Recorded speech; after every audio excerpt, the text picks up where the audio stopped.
কোটা সংস্কার আন্দোলনে সরকার বেকায়দায় পড়ে যায়, আর সেই সুযোগে তারেক রহমান দলীয় নেতাকর্মীদের নির্দেশ দেন আন্দোলনে নেমে সরকার পতনের ডাক দিতে। কিন্তু সেই পরিকল্পনাও কাজে লাগেনি। সরকার জরুরি অবস্থা জারি করে পরিস্থিতি কিছুটা হলেও সামাল দিয়ে দেয়। দেশ এখন আগের অবস্থায় ফিরতে শুরু করেছে। তবে কোটা সংস্কার আন্দোলন যে সরকারের ভিত নাড়িয়ে দিয়েছে তাতে কোনো সন্দেহ নেই। কিন্তু তারেক জিয়ার একের পর এক ভুলের মাসুল দিতে হচ্ছে বিএনপিকে। দীর্ঘ ১৭ বছরের বেশি সময় ক্ষমতার বাইরে থাকা দলটি এখন নতুন করে সংকটে পড়েছে। বিএনপির মহাসচিব মির্জা ফখরুল ইসলাম আলমগীর বলেছেন, তাদের হাজার হাজার নেতাকর্মীকে গ্রেপ্তার করা হয়েছে।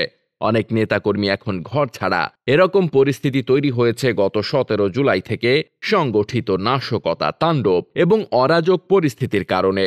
এই সহিংসতার সঙ্গে বিএনপির প্রত্যক্ষভাবে জড়িত থাকার প্রমাণ পাওয়া গেছে।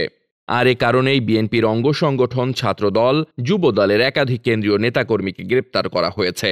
বিএনপির কেন্দ্রীয় নেতাদের মধ্যে আমির খসরু মাহমুদ চৌধুরী, নজরুল ইসলাম খান, রুহুল কবির রিজভী সহ অনেক গুরুত্বপূর্ণ নেতা গ্রেফতার হয়েছেন। গা ঢাকা দিয়েছেন মির্জা আব্বাস, গয়েশ্বর চন্দ্র রায় সহ আরও কিছু নেতা। আবার বিএনপি লণ্ডভণ্ড হয়ে গেছে।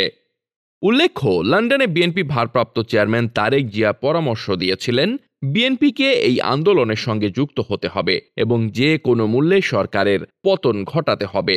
তারেক জিয়ার এই নির্দেশের সাথে দ্বিমত পোষণ করলেও অনেক নেতা মাঠে নামে। বিশেষ করে বিএনপির কর্মীরা ২১ আগস্ট গ্রেনেড হামলা মামলায় দণ্ডিত এই ব্যক্তির কথায় উদ্বেলিত হয়ে জামায়াত শিবিরের সহযোগী হয়ে রাস্তায় নামে এবং পুলিশের সাথে সহিংসতায় লিপ্ত হয় এবং অনেক গুরুত্বপূর্ণ স্থাপনায় অগ্নিসংযোগের সাথে জড়িয়ে যায়। আর এ কারণেই সরকার পরিস্থিতি নিয়ন্ত্রণ করার পর এখন এ সমস্ত ঘটনার সাথে যারা যুক্ত তাদেরকে আইনের আওতায় আনছে এবং এদের অনেককেই গ্রেপ্তার করেছে। গ্রেপ্তার অভিযান এখনো চলছে এবং সামনের দিনগুলোতে আরও অনেককেই গ্রেপ্তার করা হবে বলে আইন শৃঙ্খলা বাহিনীর শীর্ষ ব্যক্তিরা জানিয়েছেন। এর ফলে বিএনপি নতুন করে সংকটে পড়েছে। এর আগে গত বছর বিএনপি এক দফা আন্দোলন শুরু করে। এই এক দফা আন্দোলনের অংশ হিসেবে সারা দেশে শান্তিপূর্ণ সমাবেশ করছিল।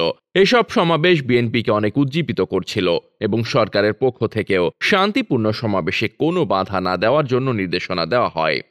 কিন্তু ২৮ অক্টোবর বিএনপির কেন্দ্রীয় নেতাদের অন্ধকারে রেখে লন্ডনে পলাতক বিএনপির ভারপ্রাপ্ত চেয়ারম্যান তারেক জিয়া কর্মীদের সহিংসতায় উস্কে দেয় এবং বিভিন্ন স্থাপনায় হামলা করার জন্য নির্দেশনা প্রদান করেন।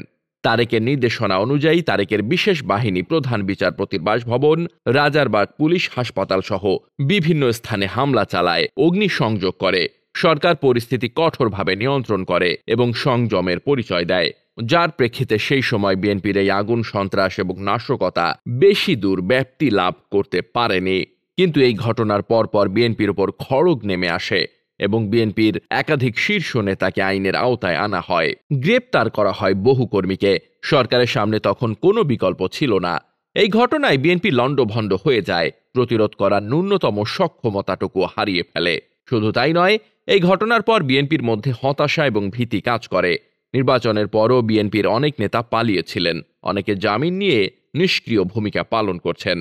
দলের ভেতর হতাশা এবং এক ধরনের দুঃখবোধ কাজ করছে। আর সেরকম পরিস্থিতিতে আবার তারেক জিয়ার ভুল সিদ্ধান্তের কারণে ছাত্রদল, যুবদল সহ বিএনপির নেতৃবৃন্দ রাস্তায় গিয়ে আরেকটি বিপদে পড়ল।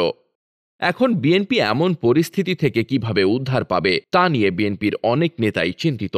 সকলে বলছেন, তারেক জিয়ার ভুলে বিএনপি আবার বিপদে পড়ল। এদিকে লন্ডনে বিএনপি তারেক রহমানের নির্দেশে অনেক সভা সমাবেশ করেছে, হাই কমিশন ঘেরাও কর্মসূচি করেছে। এমনকি লন্ডনে আওয়ামী লীগ, ছাত্রলীগ ও যুবলীগকে ধাওয়া পাল্টা ধাওয়ার মতো ঘটনা ঘটিয়েছে। ব্রিটিশ পার্লামেন্টের সামনেও বিক্ষোভ কর্মসূচি পালন করেছে। কোনো কিছুতেই সরকারের পতন ঘটাতে পারেনি। আওয়ামী লীগ সরকার ব্যাপক ধরপাকড় করে ও আর্মি মাঠে নামিয়ে পরিস্থিতি সামলে নেয়। এখন বিএনপির নেতাকর্মীদের চিরুনি অভিযান চালিয়ে গ্রেফতার করছে।